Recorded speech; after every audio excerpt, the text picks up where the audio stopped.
हाय दोस्तों, स्वागत है आपका हमारे इस यूट्यूब चैनल पर। दोस्तों, अगर कोई आपको इग्नोर कर रहा है, वो कोई भी हो, आपकी गर्लफ्रेंड या आपका बॉयफ्रेंड, वो आपको तभी इग्नोर कर रहा है जब आपकी खुद की नज़रों में कोई वैल्यू नहीं है। जिस दिन आपकी पहचान अपने आप से होगी, जिस दिन आपने रियल में जान लिया कि आप कौन हो, आप क्या हो, उसके बाद लोग आपको इग्नोर नहीं करेंगे, आप लोगों को इग्नोर करोगे। 2015 में मेरा बुरी तरह से ब्रेकअप हुआ था और उस टाइम पर मेरे हालत इतनी ज़्यादा ख़राब थी कि मैं अपने आप को संभाल भी नहीं पा रहा था और ऐसे टाइम में मैं कोई सहारा ढूंढ रहा था और इसलिए मैंने अपनी बेस्ट फ्रेंड को ही प्रपोज कर दिया।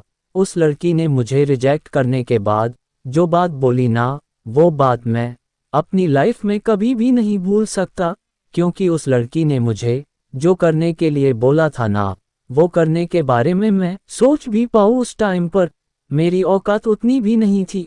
उसने बोला था कि दूसरों के पीछे भगाना बंद कर और अपनी लाइफ में कुछ ऐसा कर कि कोई तेरे पीछे आए। पहले तो मुझे लगा कि उसने सिर्फ बोलने के लिए बोला है और उस टाइम पर मुझे उसकी बात एकदम बकवास लगी थी। यार, कोई और इंसान मेरे पीछे आएगा क्यों?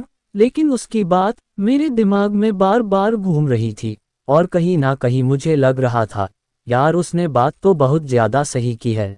2015-16 मेरी लाइफ का बहुत ज़्यादा टॉप टाइम था जहां पर मैंने अपने आप को झेल लिया था और 2017 में पहले बार किसी लड़की ने मुझे प्रपोज किया। उस लड़की को मैंने मना इसलिए कर दिया क्योंकि मैं अपनी लाइफ में बहुत ज़्यादा मस्त था। उस टाइम पर मुझे किसी भी रिलेशनशिप की नीड नहीं थी, लेकिन उस लड़की के प्रपोज करने के बाद मेरे अंदर दो चीज़ हमेशा के लिए बदल गई। पहली चीज़ की मैं खुद भी वैल्यू करने लगा था, दूसरी चीज़ मुझे ये भी समझ में आ गया था कि लोग आपकी वैल्यू कैसे करते हैं। बट रियल में मज़ा तो तब आया जब 2019 में मेरी इस दोस्त ने मुझे वापस से मैसेज करके कांटेक्ट किया, क्योंकि जिस इंसान ने मुझे इतनी लाइफ चेंजिंग एडवाइस दी थी, वो इंसान भी उस टाइम पर मेरी बहुत ज़्यादा रिस्पेक्ट करता था। क्योंकि उसके रिजेक्ट करने के बाद मैं उसके पीछे नहीं भागा, मैं उसके लिए रोया नहीं, मैंने सिर्फ और सिर्फ अपनी लाइफ पर और खुद के ऊपर फोकस किया। मैंने अपने पिछले वीडियो में भी बताया था कि जब मैंने लोगों के पीछे भागना बंद किया था, उसके बाद ही मेरी लाइफ चेंज हुई थी। लेकिन दोस्तों, अफसोस की बात यह है कि हर इंसान अपनी गलतियां से नहीं सीखता। जैसे कि एक लड़के ने कुछ टाइम पहले मेरे साथ बात की थी। उसने बताया कि उसका 5 साल का रिलेशन था और उसे 5 साल के रिलेशन में वो अपनी गर्लफ्रेंड को बहुत ही ज़्यादा प्यार करता था, लेकिन इस लड़के के ज़्यादा प्यार करने के कारण, ज़्यादा केयर करने के कारण उसकी गर्लफ्रेंड का इंटरेस्ट धीरे धीरे उसमें कम होने लगा और रिलेशन के 5 साल बाद उसकी गर्लफ्रेंड उसको छोड़कर चली गई। उस लड़के ने बताया कि 5 सालों में एक लड़की दूसरी भी थी जो इस लड़के को बहुत ज़्यादा पसंद करती थी, लेकिन इस लड़के ने उस दूसरी लड़की को मना कर दिया था क्योंकि इस टाइम पर यह लड़का अपनी गर्लफ्रेंड के साथ बहुत ही ज़्यादा लॉयल था। फिर भी उन 5 सालों में लगातार ये लड़की उस लड़के को इम्प्रेस करने की कोशिश करती रहती थी और हमेशा उसको ये दिखा रही थी कि वो उसको कितना ज़्यादा प्यार करती है। 5 साल बाद जब इस लड़के की गर्लफ्रेंड उसको छोड़कर चली गई, तब इस लड़के ने सोचा कि यार, ये दूसरी एक लड़की है जो 5 साल से मुझे इम्प्रेस करने की कोशिश कर रही है। इसका मतलब ये है कि इस लड़की का प्यार मेरे लिए कहीं ना कहीं सच्चा है, इसीलिए तो 5 सालों से ये लड़की मेरा वेट कर रही है। और उन 5 सालों के रिलेशन के ख़त्म होने के बाद उसने उस दूसरी लड़की के प्रपोज को एक्सेप्ट किया। लेकिन यहाँ पर प्रॉब्लम ये थी कि उस लड़के ने अपने पहले रिलेशन की तरह अपने दूसरे रिलेशनशिप में भी अपनी नई गर्लफ्रेंड को बहुत ज़्यादा प्यार देने लगा, बहुत ज़्यादा केयर करने लगा, क्योंकि रिलेशनशिप में सामने वाले इंसान को बहुत ज़्यादा प्यार करना इस लड़के का ऐसा ही मन था, शायद उनका नेचर ही ऐसा था। अब वो लड़का एकदम हैरान है क्योंकि उसको ये समझ में नहीं आ रहा कि जो लड़की 5 साल तक उसका वेट कर सकती है, जो लड़की 5 साल तक उसको अपनाने के लिए तड़प रही थी। अब वही लड़की इतना जल्दी उस लड़के को इग्नोर क्यों कर रही है? मैंने उस लड़के को बताया कि अगर इन फ्यूचर तेरा कोई तीसरा भी रिलेशन बनता है और उसमें भी तू ये गलतियां जो रिपीट करते आया है, वो तीसरी रिलेशन में भी वो गलतियां करेगा, तो तेरी तीसरी गर्लफ्रेंड भी तुझे इसी तरह से इग्नोर करेगी जिस तरह से इससे पहले तुझे 2 लड़कियों ने इग्नोर किया है। तो उसने मुझे पूछा कि इसका सॉल्यूशन क्या है। मैंने उसको बताया कि तू जितना प्यार अपनी गर्लफ्रेंड को करता है और जितना ज़्यादा तुम अपनी गर्लफ्रेंड के बारे में सोचता है, उसका 50% प्यार को अपने आप को दे।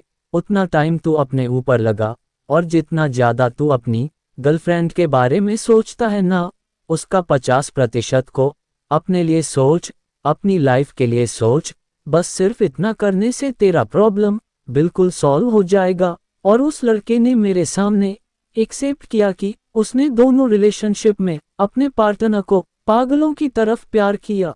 और उसने ये भी बताया कि उसका माइंडसेट यह है रिलेशन के लिए कि भाई सामने वाले इंसान को इतना प्यार करो कि इसको ट्रस्ट हो जाए कि इंसान सिर्फ और सिर्फ उसको प्यार करता है और पागलों की तरह प्यार करता है। ऐसे में आपको 1-2 लोगों के नहीं, हजारों लोगों के एग्जाम्पल दे सकता हूँ जिन्होंने अपने पार्टनर के प्यार में अपने आप को ही भूल ही दिया, और इसीलिए उनका पार्टनर उनको इग्नोर कर रहा है। किसको प्यार करना गलत नहीं है, लेकिन किसके प्यार में आप खुद को ये साइड में कर देते हो, खुद की रिस्पेक्ट नहीं करते हो और खुद को ही भूला देते हो, ये सबसे बड़ी गलती है।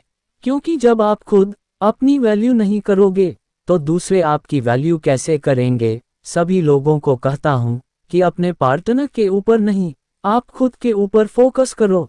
तब लोग मुझे कहते हैं कि अब तक हमने अपने पार्टनर के लिए बहुत कुछ किया, अगर अब हम उनके लिए नहीं करेंगे तो वह हमें छोड़ देगा। भाई ये सब कुछ करके भी आखिर में आपको क्या मिला, ये तो सोचो। ये सब कुछ करने के बाद भी आखिर में तो आप रो ही रहे हो। एटलीस्ट ये सब कुछ बंद करने से आपका खुद के लिए कॉन्फिडेंस तो फील होगा। तुम खुद को ये बोल सको कि तुम किसी के सामने रो नहीं रहे हो। जब तुम दूसरे रिलेशन में जाओगे तो तुम आगे से ये गलतियां नहीं करोगे। इसलिए अगर आपको कोई छोड़कर जाता भी है तो उनको जाने देना चाहिए।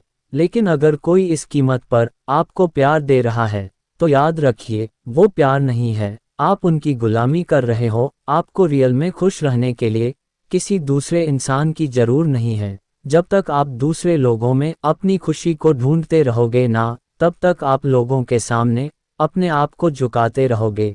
लेकिन जिस दिन आप अपने काम को प्यार करने लगे, जिस दिन आप अपने आप को प्यार करने लगे, आपको तब रियलाइज होगा क्या फोकट में लोगों के लिए रोते थे, क्योंकि आपको सबसे ज़्यादा सुकून खुद के साथ महसूस होगा। फिर आप लोगों के पीछे भगाना बंद करोगे और खुद की लाइफ को बेहतर बनाने के लिए खुद की लाइफ में फोकस करोगे। और जैसे आप खुद की लाइफ में फोकस करोगे, आपकी लाइफ में मैजिक होगा, जो पाने के लिए न जाने आपने क्या कुछ किया था, वो सब कुछ आपको मिलेगा, और वो भी बिना कुछ के। रिलेशनशिप में आपको प्रैक्टिकल होना पड़ेगा। इमोशन के सहारे आप लाइफ जीवोगे तो आप सिर्फ और सिर्फ रट होंगे। दोस्तों, अगर आपको इस वीडियो से कुछ सीखने को मिला हो तो वीडियो को लाइक और चैनल को सब्सक्राइब जरूर करें। धन्यवाद।